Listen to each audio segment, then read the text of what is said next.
Hello，大家好，我是江江。今天我来陪大家聊聊，你的信念跟你说出来的话都是一种养分。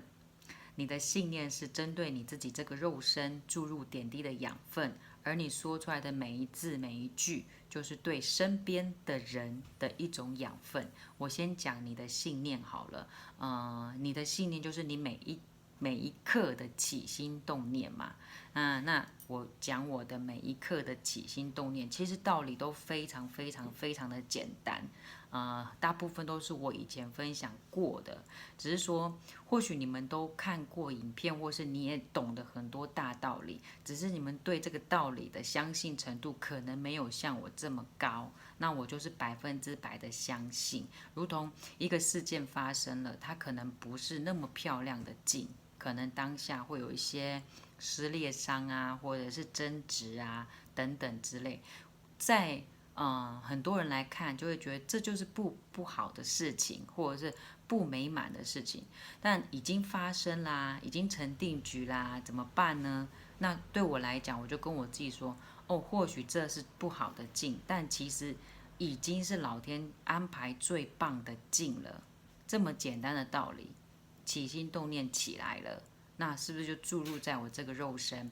所以呢，我就静观其变啊，可能等了1个星期，或是1个月，甚至3个月、半年，回头再看看当初发生那件事情，诶，突然又觉得真的耶，那已经是最好的境了。如果没有这样呈现，可能会怎样怎样，更恐怖，这样子就是这个你要自己去印证才有办法。然后又或者可能跟姐妹们啊，因为我们有时候你做的事情真的不好解释，容易被别人误会。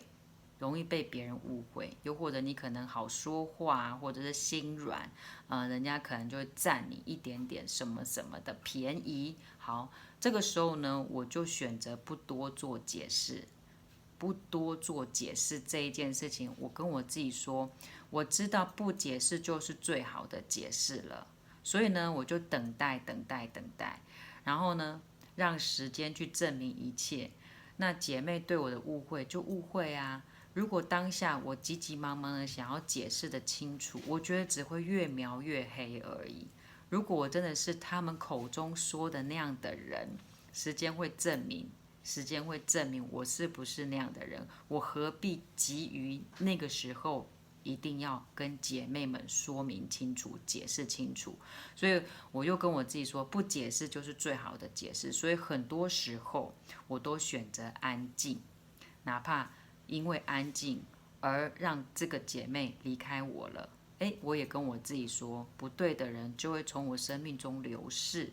就不需要再去留恋或什么之类的。我很多的信念都是在事件发生的时候就点滴注入我自己的肉身，也就是我的脑袋里面，然后让我的脑袋带着我的身体去过日子，就这么简单。又或者我可能在服务别人的同时，可能要付出一点，比如说物资也好，或是金钱也好。如果认识核心家人，认识我多一点的人，知道其实我也不是这么富裕。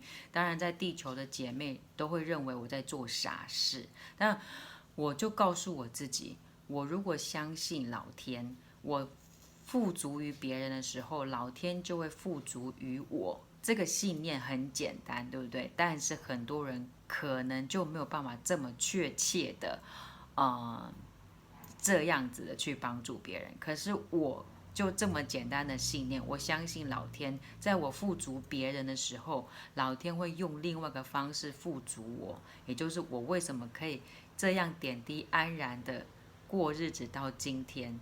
如果了解我的人，可能都会替我捏一把冷汗，到底我要怎么过日子？但我从来不担心，因为我对这个信念是100%的相信。你看，我刚刚讲的都是这么简单的道理耶，就是我每天起床都是用这种很正面、很正向的呃呃信念来鼓舞我自己，来给予我自己一点一滴的养分。所以你会觉得我好像每天都很乐天，或是每天都很开心，或是每天都很阳光等等之类，那都是我告诉我自己，我不就应该要这样吗？什么之类的。很多人都知道我要快乐啊，我要阳光，可是知道跟安于现状、接受现状，其实都就是想，或是你知道，跟你明白落实在生活上真的是不一样。我真的是靠这些很简单的信念来支撑着我每一天，所以我每一天都是就是物质界可能没有像你们想象中那么富足，但在精神上真的是200%、300%，尤其是在帮助别人过后的那种喜悦，真的不是用金钱买得到的，真的各位。所以你要不要给你自己的肉身注入点滴的养分，完全靠你那一刻、那一秒的信念，然后你对信念有相信度有多少，就是你的给予这个信念的支持度有多少。你不要很多肯定句拿出来说，但是遇到事情时却又一下就推翻了所有一切的肯定句。所以很多人推翻是为什么？是因为不相信嘛，又或者不能等待嘛。那我只是动作慢，愿意等待，所以我可以看到很多的印证，就这样。那说出来的话呢？我觉得说出来的话，我用我弟的小孩跟我自己的小孩来比喻好了。或许你们可能比较听得懂。我们每一天都在说话，或者是你每一天都在跟你的小孩讲话，或者是你如果跟你爸妈同住，你可能就会跟你爸妈说话，或是你要上班就跟你同事说话。那说出来的话都是一种养分。或许你有一些人可能是整天都在抱怨。抱怨这抱怨那，或是批评这批评那，不管你们是几个人聚在一起批评也好，那个批评都是负面的养分，负面的养分。可是我不是这样，其实我都不把我的小孩当孩子看，所以我在跟他说话的时候，都是用大人的口吻去跟他说。我用很简单的例子来比喻，比如说我前阵子跟我弟的小孩是双胞胎在教钢琴嘛，那我就跟他们说。你们要好好练啊！我要的是一种态度。那我要的是练好，并不是有练就好。所以呢，当然双胞胎哥哥就会做的比较完整，都会完成我要的目标。那妹妹呢，可能就每次都会踩我的底线，踩我的底线。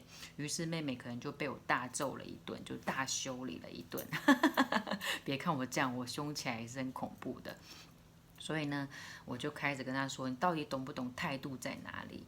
结果他就说：“我知道态度就是态度要好。”然后我说：“态度要好，那你有做到什么吗？”态度要好，就是应该要把琴练好，不是吗？他就说：“对，态度要好，要把琴练好才对。”然后呢，他那一天把我要求的那一本练好了，但是我跟他说，因为时间到了，我不想要孩子练那么久。我跟他说，今天就这样下课吧。隔一天，我验收完我昨天大修理的课本之后，确实 OK 了，但是到达第3本又是2266哩哩啦啦。然后我就说，你的态度在哪里？你的态度在哪里？他就说态度要好，然后要把琴练好。我那时候扫描一下，他其实内心在颤抖，颤抖到不行，因为前一天才被姑姑大修理，他想说死定了。他讲态度要好，态度，但是我知道他原来都不知道态度是什么意思，我才懂哦。因为我的小孩从小我都不把他们当小孩讲。都不把他们当小孩看，所以我们在谈吐的时候很像大人。比如说，我可能可以跟我儿子，现在他才小5，我已经在跟他讲20%跟80%的人的相异处。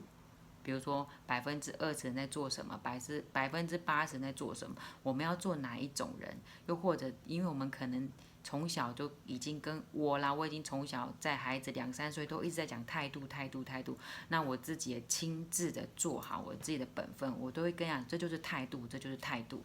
所以呢，以身作则的情况之下，所以我2个小孩对态度这2个字总是可以比较明白。当我在指责说你的态度在哪的时候，他们就可以自己再反省一下，自己态度好像没有拿出来。可是因为我弟的小孩不是我带大的，是我妈妈带大，所以他们在对话当中并没有注入这样的养分，以至于可能我们在说话的时候，他可能不能明白。那时候我就觉得哇，平常的养分好重要哦。如果你对于身边人说出来的话，都是在，比如围绕像我妈围绕在8点档啊，或者是买菜1斤多少钱啊，又或者是现在可能疫情嘛，好恐怖啊什么之类的，所以被带出来的孩子氛围就是大概就是在落在那样，所以他养分只能到这边。可是我给予2个小孩，我自己2个小孩的养分却不是这样，可能是比较宽、比较大、比较远的眼光、国际观，或者是观察者的角度。比如说，我总是用比较宽的眼光分析事情，所以我的孩子有时候看待事情都会用另外一种眼光来讲给我听。我觉得这真的是很棒。就用这2个小孩子，就是我妈带大的孩子跟我自己带的小孩，光是你每天讲的话，你这样听是不是养分就不一样，点滴就不一样？所以我才会说。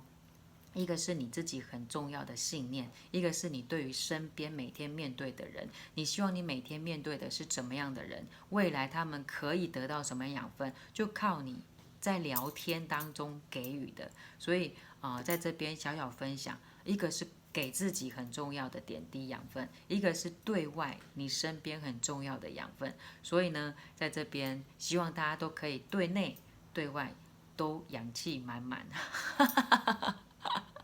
应该说，养分啦，不是氧气，养分满满的，就是活力十足，然后每天很阳光、乐观、健康、平安。好，不多说，今天分享到这，I love you，拜拜。